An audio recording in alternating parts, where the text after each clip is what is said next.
We have Abyss Actors for you today. This deck actually was successful. We have more Blackwings for you, and some more of your interesting meta contenders.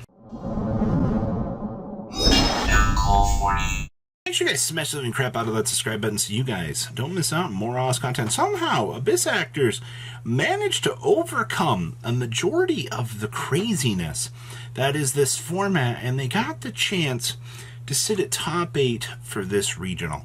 And I'm fairly impressed with this because when I look at the current state of Abyss Actors, it doesn't seem like it's really a deck that can function right now, but I'm genuinely impressed to see that, you know, when you get past everything here in the meta, that it can actually do something. So maximizing on the triple best good card that you can actually have. Only one copy of the dramatic story, which I think is fine. This card is actually pretty strong for what you do want to see. But I do see this down here. Pendulum Area. If all monsters you control are pendulum monsters, minimum 1, target 2 cards in your pendulum zone, destroy both, and if you do, neither player can special summon for the rest of this turn except by pendulum summon. Yes, this is an actual trap card that I haven't really seen too many decks actually exploring out here. So this means that Abyss Actors needed a way to make sure the opponent, you know, you set up, you do your thing. They needed a way to get the game back to their turn. And I think that this is a extremely strong example of being able to do that. I mean, besides, you know, relying on, you know, the Abyss Actor spells to kind of clean things up for you.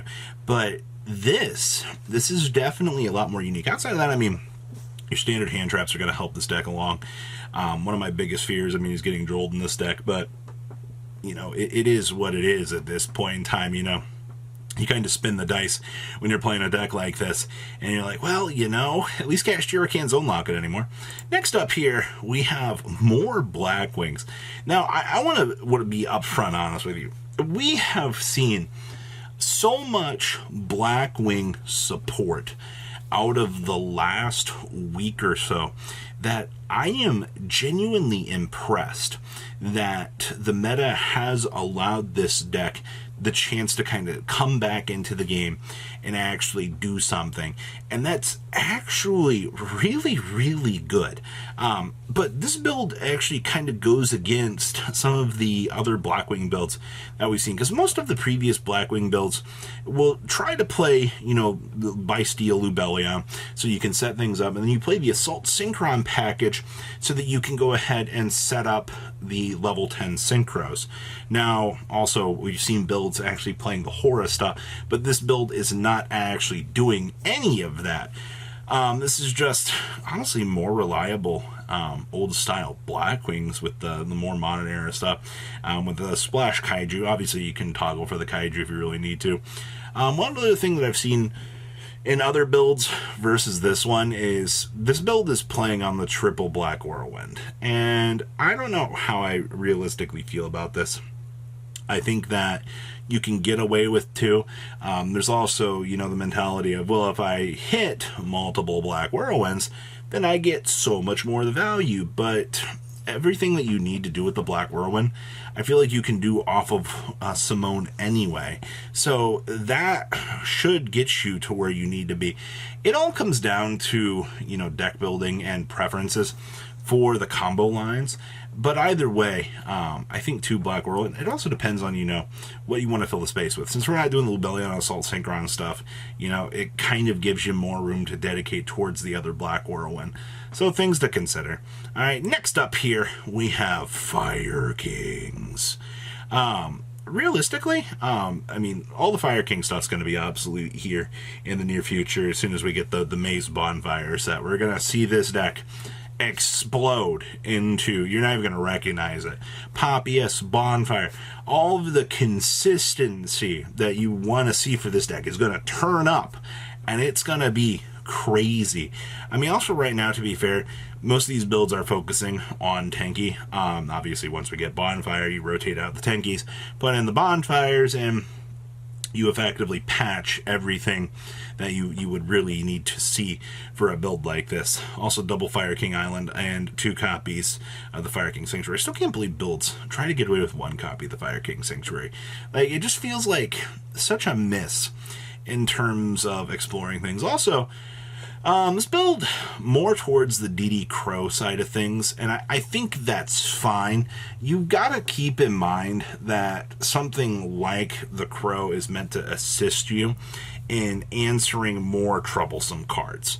And the fact that, you know, you are able to kind of handle some of the more annoying little things. I mean, you can take away a draw from your opponent.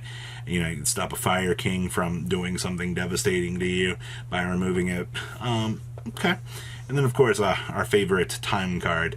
Still love the time rolls. And, of course, the Droll Knockbird. Fully rotatable out hand trap slots all day long for a deck like this. Outside of that, the current state of Fire Kings, very, very, very easy. I also see that the TCGs already just tossed Ambler Whale into these builds. They're like, hey, you know what? We got the dedicated slot. Screw it. You know, like, we're fully able to go ahead and support this. So, okay, I don't see anything too crazy here. Good stuff. Next up here we have Centurion. Aha.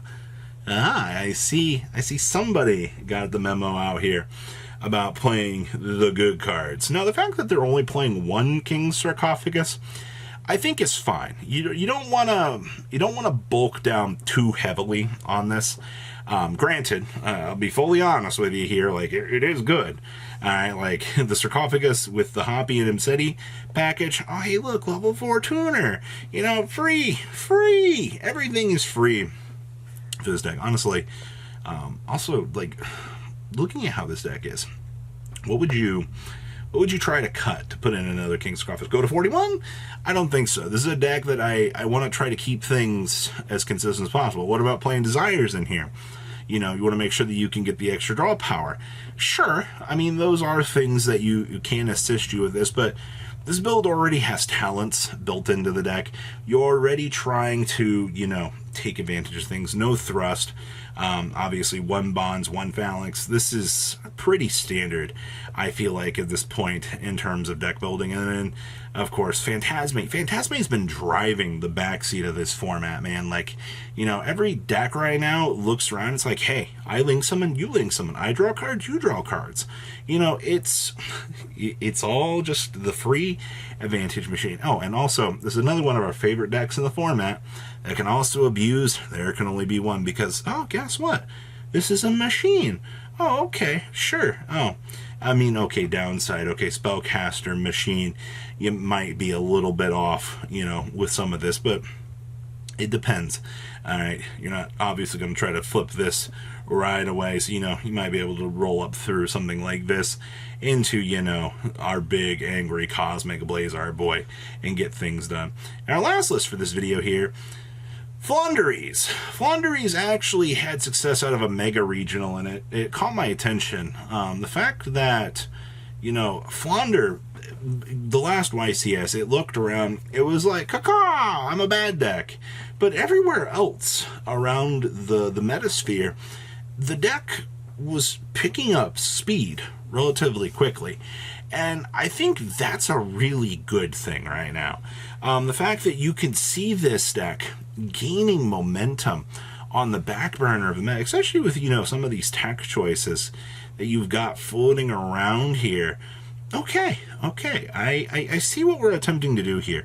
Also, one extra with triple prosperity, triple duality. This has been a lot more common than it feels like it really should be. People really try some very interesting ideas out here just to see what's going to stick in Flounder. But once again, Flounder has so many interchangeable moving pieces that you can actually capitalize on and, you know, surprise somebody with one of those key tech choices that I'm not surprised that this deck steals victories the way it does. It surprises me when people look at this and go, huh, you know, Flounder, yeah, what a real champions deck. I mean, yeah, Impen, Still hate to say it, it's still a broken card. The deck just needed a little bit of time to kind of figure out what it wanted to do. So these are the interesting little choices that we have for us today. So what do you guys think? Please leave a comment down below, tell me what you guys think, and I'll see your beautiful faces back here in the day, guys. Peace.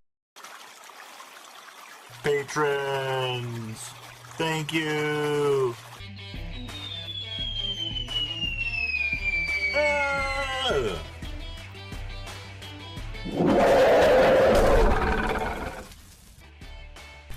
Thank you so much for watching. Check out these other videos.